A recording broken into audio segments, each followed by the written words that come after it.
heeding the call of the spirits. Shamanism is the oldest spiritual path on the planet. It has been tried, tested and refined on every continent around the world. Because of this, shamanism is perhaps the most valid spiritual channel we have accessible to us today. It is a well-trodden path, one that is calling to many now in this time of global transition. Perhaps you are called to shamanism. Well, actually, it's more accurate to say shamanism may be calling you. It was well known to cultures practicing shamanism that a refusal to heed the calling often resulted in physical, emotional, mental and even spiritual illness. On the other side of accepting the call, there's a resolution to the problem. According to author and shamanic investigator Messiah Eliade, the future shaman sometimes takes the risk of being mistaken for a madman, but his madness fulfills a mystic function. It reveals certain aspects of reality to him that are inaccessible to other mortals. And it's only after having experienced and entered into these hidden dimensions of reality that the madman becomes a shaman. And of course, the path is calling both men and women.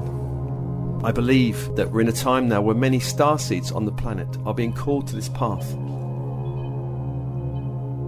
We are in a time of powerful change. The world we know is dying and a new world is calling to be born. Many individuals are now being called by Spirit to awaken.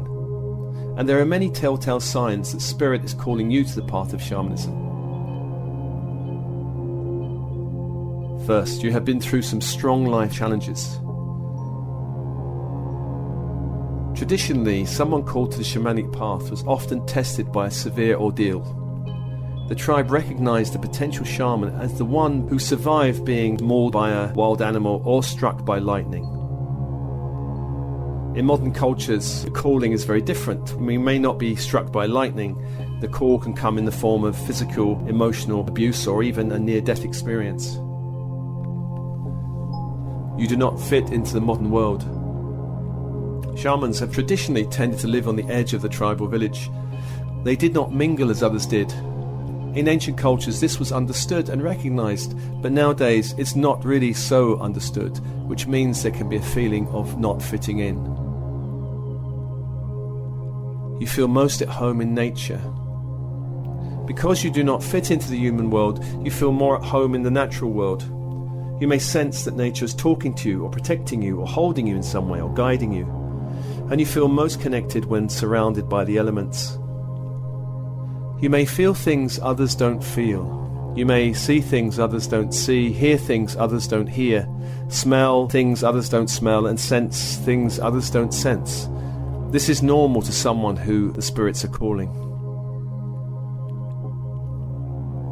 You feel overly sensitive to energies. You may feel overstimulated in public situations, especially in crowds or when too much is going on. You may have been labelled as being too sensitive. You feel toxic energies around you and react accordingly. You read people and situations easily, and on the other hand you absorb negative energies. You need to learn to work with your spirit allies to clear negative energies and situations.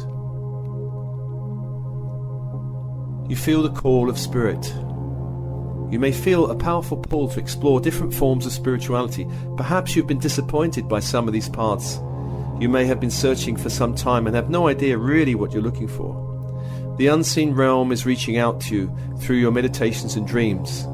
Perhaps you've been visited by ancient animal totems or touched by human shamans in the spirit world who want to make contact with you in the dream state.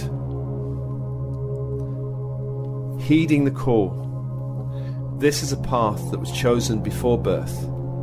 Once chosen in this lifetime, it involves a stripping away of all that's not aligned with your true soul's path. Your life can change dramatically. There's a stripping away of old forms of identity and ideas of who you thought you were. This is a period of initiation. The path of awakening begins. For some it begins in the late teens, others in the mid-20s, and for some much later in life. Although all this sounds very much like hard work, once the path opens and blossoms and activates, you find yourself connected with a magical universe populated with many helpful beings. The shaman is the intermediary between the human world and the spirit world. Shamans treat ailments, illness, trauma by mending the soul and restoring the physical body to balance and wholeness. The shaman journeys into the spirit world to obtain solutions to problems afflicting others and helping to restore balance. As the path opens, you learn how to work with energy.